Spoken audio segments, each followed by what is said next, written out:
Okay, so my advice for preparing your portfolio is to identify your strongest few pieces of work and be prepared to talk about these. I'd be able to show enthusiasm about your work and what really inspires you. When it comes to your interview, it's always important to have your own personality, put your stamp on your work while in your portfolio. While others may have a more organised or kind of regimented portfolio, you want to make sure that you actually have a presence in your own work as well. Don't just listen to what your lecturers told you to put in.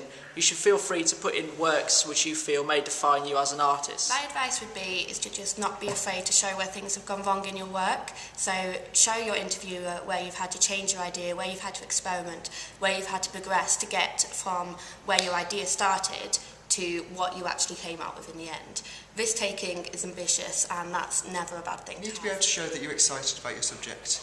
Bring along your sketchbooks and journals and anything like that to be able to talk through, and talk about the artists that you're interested in and how they've inspired you.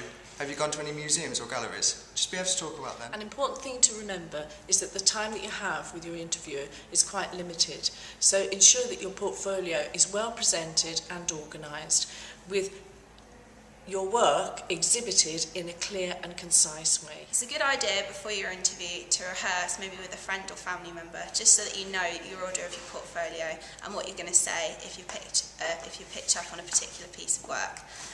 Feel confident when you go in there. Take a deep breath if you get stuck on a question or if you feel like you're rambling, and good luck. For any work that's difficult to bring in, such as 3D, digital or installation work, it's best to make it well documented with photographs and annotation so it's easy to see and talk. My advice would be, while giving a portfolio, is to make sure there's a clear navigation throughout the portfolio and that you understand and know what's going on in each piece of your work. So as long as you're prepared and know the content of your portfolio, you'll be fine during the interview. There'll also be a student in the room with you as well as a member of staff, so they're there to support you. Good luck.